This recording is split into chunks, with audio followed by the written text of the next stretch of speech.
அனைவருக்கும் வணக்கம். எல்லோரும் எப்படி இருக்கீங்க? ரொம்ப நல்லா இருப்பீங்கன்னு நம்புகிறேன். நானும் ரொம்ப நல்லா இருக்கேன்.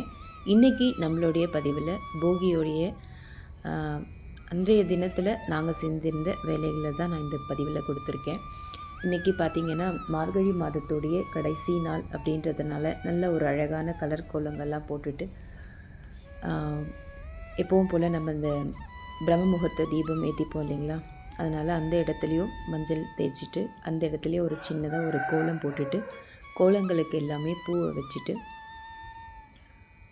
தீபத்தையும் ஏற்றிக்கிட்டேன். இன்றைக்கி நாள் பார்த்திங்கன்னா காலையில் எழுந்து நம்ம எல்லார் வீட்லேயுமே நம்ம செஞ்சுருப்போம் இல்லையா, பழைய பொருட்கள் என்னென்ன இருந்ததோ அது எல்லாத்தையும் தீயில் போட்டு எரித்து முடிச்சுட்டு அதுக்கப்புறமா தான் நம்ம வீட்டை எல்லாத்தையும் சுத்தம் பண்ணி நம்ம குளிச்சிருப்போம். சேம் அதே வேலைகள் தான் என்னுடைய வீட்லேயும் நான் செஞ்சுருந்தேன். அடுத்ததாக வெளியில் எல்லாம் நல்லா அழகாக கோலம் போட்டு தீபம் ஏற்றி முடித்ததுக்கு பிறகு பார்த்திங்கன்னா நம்ம வீட்டுக்குள்ளேயும் வீட்டு எல்லாத்தையும் நல்லா தொடச்சி விட்டுட்டு மாக்கோலம் போட்டுக்கலாம் அப்படின்னு சொல்லிட்டு மாக்கோலத்தையும் போட்டுக்கிட்டேன். பொதுவாக போகின்னும் போது நம்ம எல்லாருக்குமே தெரியும், நம்மளுடைய மனசில் இருக்கக்கூடிய கஷ்டங்கள், அதே போல் நம்மக்கிட்ட இருக்கக்கூடிய ஏதாவது ஒரு கெட்ட குணம், நம்ம எல்லார்கிட்டேயும் ஏதாவது ஒரு விஷயம் கண்டிப்பாக இருக்கும், அது அவரவருக்கு கண்டிப்பாக தெரியும். அந்த மாதிரி இருக்கும்போது அதில் ஏதாவது ஒரு விஷயத்தை நம்ம கண்டிப்பாக இந்த நாட்களில் விடணும் அப்படின்னு சொல்லி நமக்கு பெரியவங்க சொல்லுவாங்க. அதுபோல் தான் நான் சின்ன விஷயத்த ரொம்ப நிறைய அதிகமாக திங்க் பண்ணுவேன். மனசை போட்டு பல விதங்களில் யோசித்து அதை குழப்பிப்பேன். இப்படி இருக்குமோ அப்படி இருக்குமோன்னு சொல்லிட்டு, அதனால் அந்த ஒரு விஷயத்தை நான் இந்த வருஷத்துலேருந்து செய்யக்கூடாது அப்படின்னு சொல்லி முடிவெடுத்திருக்கேன். அதே போல் சின்ன சின்ன விஷயத்துக்கு அதிகமான கோபமும் எனக்கு வரும், அந்த விஷயத்தையும் நான் விடணும் அப்படின்னு சொல்லி நினச்சிட்ருக்கேன். கண்டிப்பாக இதை தொடர்ந்து நான் செய்யணும், இந்த விஷயத்தை மாற்றிக்கணும். நான் எடுத்திருக்க இந்த முடிவை கட்டாயம் கடைப்பிடிக்கணும் அப்படின்னு நினைக்கிறேன். கண்டிப்பாக செய்வேன்னு நம்புகிறேன். இதுபோல் நீங்கள் எல்லாமும் கண்டிப்பாக ஏதாவது ஒரு விஷயத்தை செஞ்சுருப்பீங்க அப்படின்னு நினைக்கிறேன். இதெல்லாம் நம்மளுடைய பாரம்பரியம். கண்டிப்பாக இதை எல்லாத்தையும் பசங்கக்கிட்ட நம்ம கண்டிப்பாக ஷேர் பண்ணணும். அதே போல் பசங்களுக்கு இதெல்லாம் செய்யணும் அப்படின்றத நம்ம சொல்லித்தரணும். ஏன்னா இது பார்த்திங்கன்னாக்கா நம்மளோட முடிஞ்சிடக்கூடாது அப்படின்றதில் நம்ம ரொம்பவே கவனமாக இருக்கணும். ஒவ்வொரு விஷயத்தையும் தொன்று தொட்டு நம்மளுடைய முன்னோர்கள் செஞ்சுட்டு வராங்க. காலப்போக்கில் சில விஷயங்கள் பார்த்திங்கன்னா ரொம்பவே மறைஞ்சிட்டு வருது. அது ரொம்ப ஒரு வேதனைக்குரிய விஷயம். ஆனால் இப்போ இருக்கிற ஜென்ரேஷன் பார்த்திங்கன்னா கண்டிப்பாக திரும்பியும் அது எல்லாத்தையும் ஃபாலோ பண்ணணும் அப்படின்னு சொல்லிட்டு நம்ம எல்லோரும் நினச்சிட்டு தான் இருக்கிறோம்.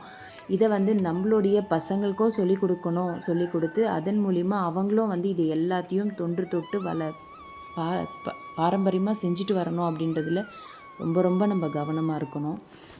இதுபோல் இந்த போகி அன்னைக்கு பார்த்திங்கனாக்கா நம்ம வீட்டு நிலைவாசலில் காப்பு கட்டுறதுக்காக ஒரு சில செடிங்களை நம்ம நிலைவாசலில் கட்ட சொல்லுவாங்க. இதுவும் நம்மளுடைய பாரம்பரியத்தில் ஒரு விஷயமாக தான் இருக்குது. ஆனால் அது நிறைய பேர் கடைப்பிடிக்கிறோமா அப்படின்னு கேட்டாக்கா கண்டிப்பாக இல்லை அப்படின்னு தான் சொல்லுவேன். அந்த மாதிரி இந்த ஒரு விஷயம் பார்த்திங்கன்னா நிறைய மறைஞ்சிட்டு வர மாதிரி கூட நான் நினைக்கிறேன்.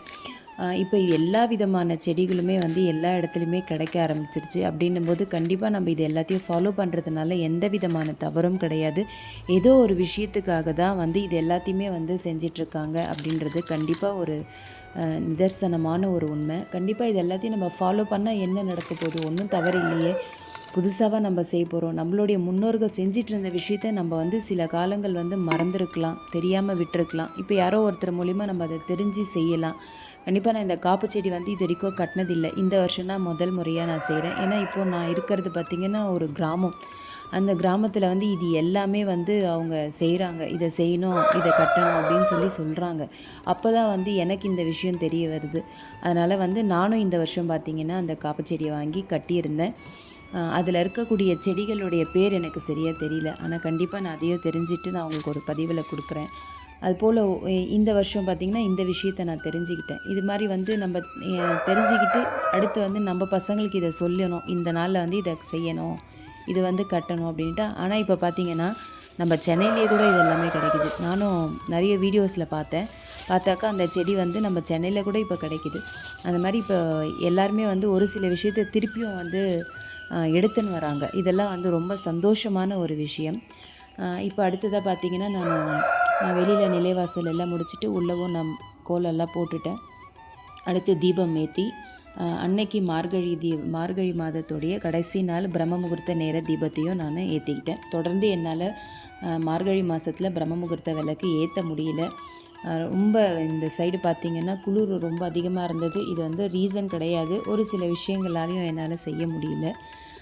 ஆனால் தொடர்ந்து நான் பண்ணணும் அப்படின்னு சொல்லிட்டு நினச்சிட்ருக்கிறேன். கண்டிப்பாக அந்த மாதிரி நான் ஒரு பிரம்ம முகூர்த்த பூஜை செய்யும்போது அதுக்கான வீடியோ பதிவை நான் உங்களுக்கு தொடர்ந்து கொடுக்குறேன். ஒரு 21 நாள் இல்லாட்டி 48 நாள் அது மாதிரி கடைப்பிடிக்கணும் அப்படின்னு சொல்லிட்டு நினச்சிட்ருக்கிறேன். கண்டிப்பாக அதுக்கான சந்தர்ப்ப சூழ்நிலைகள் அமைஞ்சு வரணும். சந்தர்ப்ப சூழ்நிலை நம்ம தான் அமைக்கணும். கண்டிப்பாக அதுக்கான நாளை சீக்கிரமாக நான் எடுத்துகிட்டு வந்துட்டு அந்த ஒரு பதிவையும் நான் உங்களோட ஷேர் பண்ணிக்கணும் அப்படின்னு சொல்லிட்டு நினைக்கிறேன். இப்போ பார்த்திங்கன்னா நான் காலையிலேயே ஒரு 5:15 எல்லாமே பிரம்ம முகூர்த்த தீபம் ஏற்றிட்டு அதுக்கப்புறம் போகி அன்னைக்கு பார்த்திங்கன்னா ரொம்ப அதிகமான இதுவெல்லாம் இல்லை. பூஜை வேலைகளும் பார்த்திங்கன்னா நான் பிரம்ம முகூர்த்த நேரத்தில் செஞ்சுருந்த பூஜை மட்டும்தான். அதுக்கப்புறமா இன்றைக்கி பூஜை சாமான் எல்லாம் துலக்கி பூஜை சாமான் எல்லாத்துக்குமே பார்த்திங்கனாக்கா திருநீறு தேய்ச்சி வச்சு அந்த வேலைகளையும் இன்றைக்கே முடித்து வச்சிட்டோம் அப்படின்னாக்கா நாளைக்கு காலையில் நமக்கு தைத்திருநாள் அப்போது நிறைய வேலைகள் இருக்கும். அந்த பதிவெல்லாம் என்னால் எடுக்க முடியுமான்னு தெரியல. கண்டிப்பாக நான் எடுக்க முடிஞ்சிச்சுன்னா நான் அந்த பதிவையும் உங்களோட ஷேர் பண்ணிக்கிறேன். போகி திருநாள் பார்த்திங்கன்னா எனக்கு இந்த மாதிரி தான் காலையில் ஒரு 5:15 வீட்டில் பூஜை வேலைகளை எல்லாத்தையும் செஞ்சு முடிச்சிட்டேன்.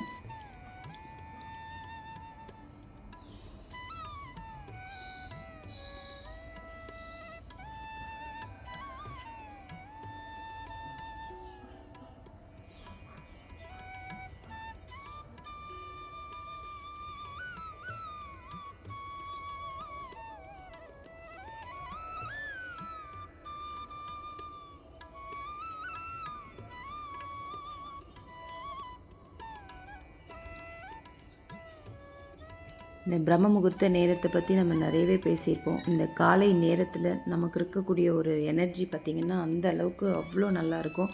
அதே போல் அந்த நேரத்தில் வரக்கூடிய இயற்கை காற்று நம்ம சுவாசிக்கிறதுன்றது நம்மளுடைய உடல் ஆரோக்கியத்தையும் நமக்கு மேம்படுத்தும். அதனால் அந்த நேரத்தில் நம்மளுடைய தூக்கத்தை கொஞ்சம் தியாகம் பண்ணிவிட்டு கண்டிப்பாக செய்யணும் அப்படின்னு சொல்லிட்டு ஒவ்வொரு நாளும் நினைக்கிறேன். ஆனால் அதுக்கான சந்தர்ப்பம் எனக்கு சரியாக அமைஞ்சு வரலை. செய்யணும், கண்டிப்பாக நான் அதை செய்வேன் அப்படின்னு நம்புகிறேன்.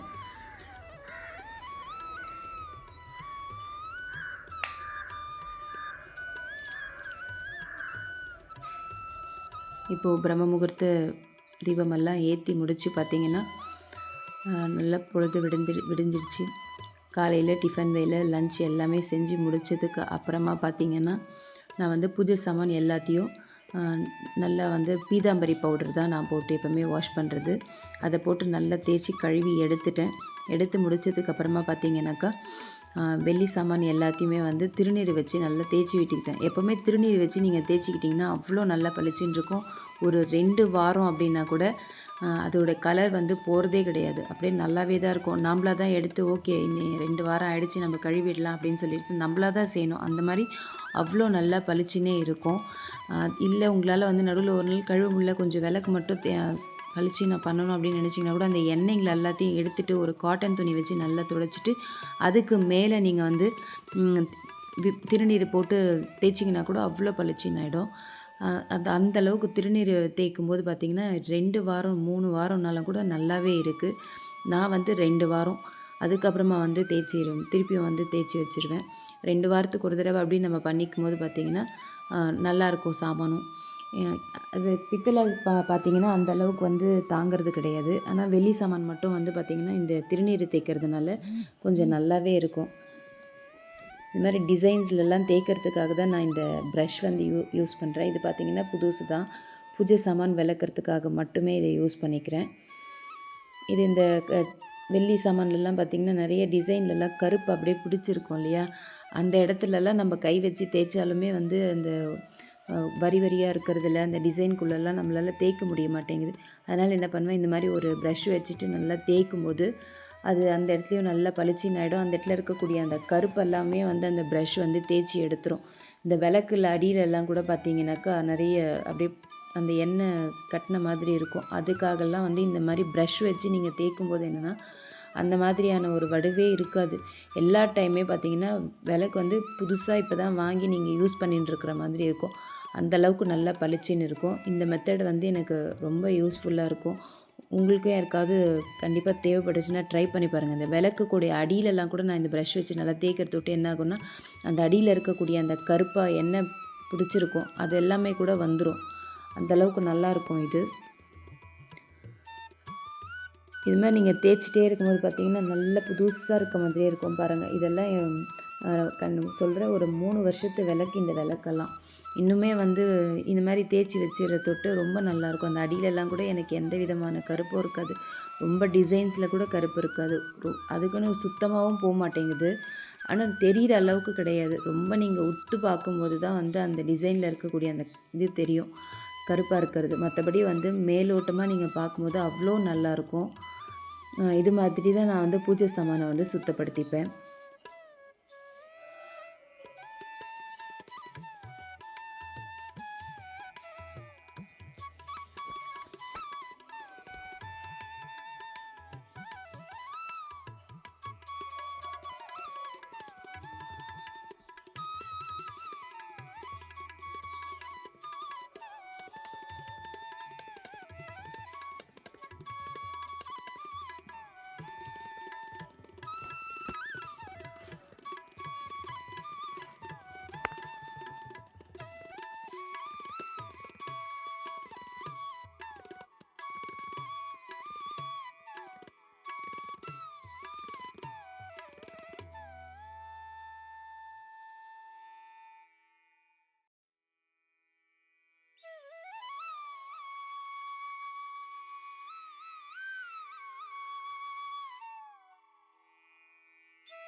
இப்போ பார்த்தீங்கன்னா எல்லாத்துக்கும் வந்து நல்லா திருநீர் தேய்ச்சி ஒரு காட்டன் துணி வச்சு தொடச்சி எடுத்ததுக்கப்புறம் பாருங்கள் அவ்வளோ நல்லா பளிச்சுன்னு இருக்கும். வேறு எதுவுமே நீங்கள் பண்ண வேண்டாம். எந்த ரிஸ்க்கும் இல்லவே இல்லை இதில்.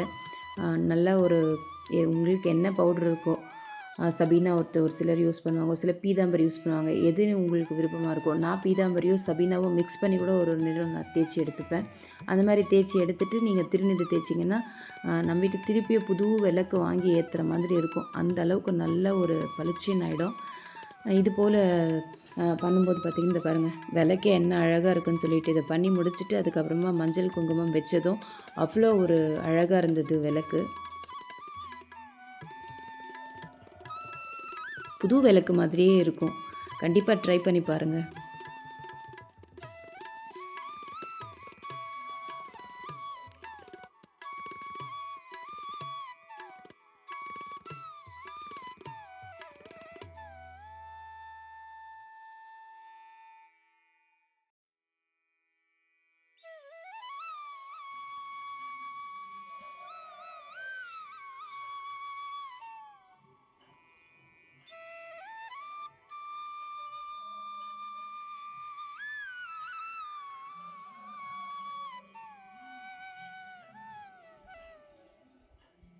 எவ்வளோ பளிச்சின்னு நல்லா அழகாக இருக்குது பாருங்கள்.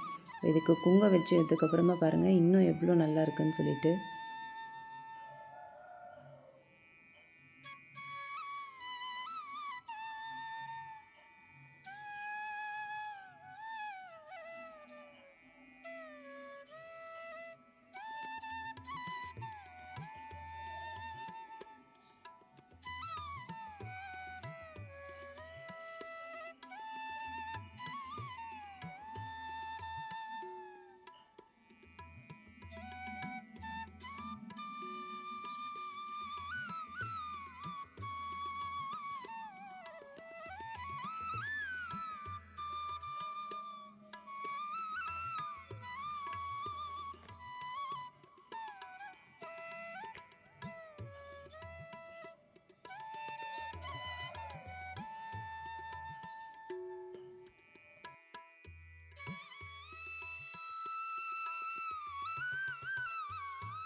இப்போ பார்த்திங்கன்னா எல்லா பூஜை சாமானுக்கும் நல்லா அழகாக மஞ்சள் குங்குமம் எல்லாம் வச்சு ரெடி பண்ணியாச்சு.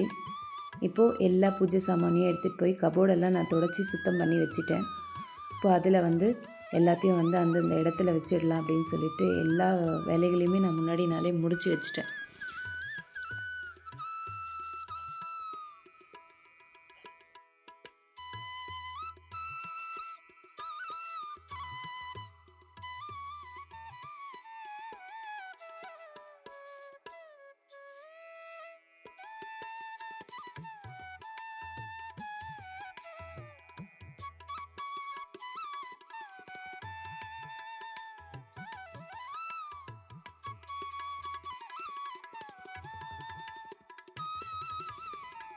அதுக்கு அடுத்ததாக பார்த்திங்கன்னா சங்கையும் வந்து நல்லா சுத்தம் பண்ணி கழுவி எடுத்துட்டு சங்குக்கும் வந்து மஞ்சள் குங்குமம் எல்லாத்தையும் வச்சு விட்டுக்கிட்டேன்.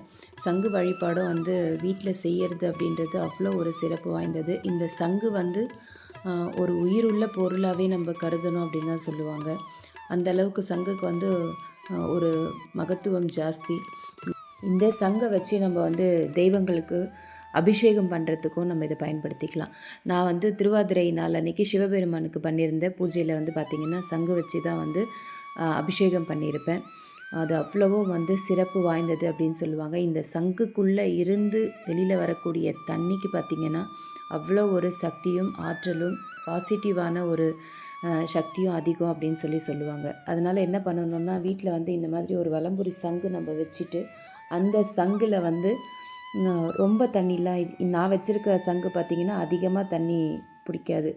நல்ல ஒரு கை அளவுக்கான தண்ணி மட்டும்தான் அதில் பிடிக்கும். அந்த அளவுக்கு தண்ணி அதில் விட்டுட்டு அந்த தண்ணியில் வந்து பார்த்திங்கன்னா ₹1 நாணயம், அதுக்கப்புறமா வந்து ஏலக்காய் பூ இதை மட்டும் வச்சுட்டு நீங்கள் என்ன பண்ணலான்னா அந்த வாரம் ஃபுல்லாக அந்த தண்ணி அதில் இருக்கும். இது வந்து வாரம் ஃபுல்லாக வைக்கிறவங்களும் வைப்பாங்க. இல்லை ஒரு நாள் இப்போ இன்றைக்கி நான் வைக்கிறேன் அடுத்த நாளே வந்து அந்த தண்ணியை மாற்றிடணும். ஆனால் அந்த மாதிரி மாற்றுறது தான் பார்த்திங்கன்னா ரொம்ப நல்லது. இப்போ இன்றைக்கி நீங்கள் தண்ணி ஊற்றி வச்சிட்டிங்க, இந்த ஏலக்காய் போட்டுட்டு காயின் போட்டுட்டு அந்த தண்ணி பார்த்திங்கன்னா அந்த ஒரு நாள் ஃபுல்லாகவே அந்த சங்கில் இருக்கும்போது அதில் ஏற்படக்கூடிய அந்த பாசிட்டிவ் வைப்ரேஷன் வந்து அவ்வளோ வீட்டுக்கு நல்லதுன்னு சொல்லுவாங்க. அந்த தண்ணியை என்ன பண்ணணும்னா அடுத்த நாள் காலையில் நம்ம வந்து பூஜை பண்ண டைம் இருக்கும் இல்லையா, அப்போ வந்து நம்ம பூவெல்லாம் மாற்றிட்டு அந்த சங்குக்குள்ளே இருக்கிற தண்ணி இருக்குது பாருங்கள், அந்த தண்ணியை எடுத்து வீடு முழுக்க தெளித்து விட்டுட்டு அதுக்கப்புறமா திருப்பியும் அந்த சங்கில் வந்து புது தண்ணியை ஊற்றி வச்சுட்டு அதே போல் ஏலக்காவும் நாணயத்தையும் போட்டு அன்னைக்கு நாளெல்லாம் அதை வந்து அப்படியே வச்சிடணும்.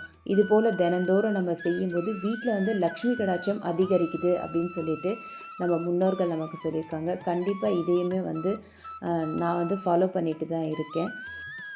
இப்போது அடுத்த நாள் பூஜைக்கான எல்லா வேலைகளையும் பார்த்திங்கன்னா நான் தயார் பண்ணி வச்சுட்டேன். இது போல் தான் இன்றைக்கி நாள் எனக்கு போச்சு. கண்டிப்பாக இந்த வீடியோ பதிவு உங்கள் எல்லாருக்கும் பிடிக்கும்னு நம்புகிறேன். பிடிச்சிருந்ததுன்னா என்னோடய சேனலை லைக் பண்ணுங்கள், ஷேர் பண்ணுங்கள், சப்ஸ்கிரைப் பண்ணுங்கள். பக்கத்தில் இருக்கக்கூடிய பெல் பட்டனையும் ப்ரெஸ் பண்ணி வச்சுக்கோங்க. அப்போ தான் நான் போடக்கூடிய அடுத்த வீடியோவுடைய நோட்டிஃபிகேஷன் உங்களுக்கு வந்து சேரும். தேங்க்ஸ் ஃபார் வாட்சிங். அனைவருக்கும் இனிய பொங்கல் நல்வாழ்த்துக்கள். வாழ்க வளமுடன்.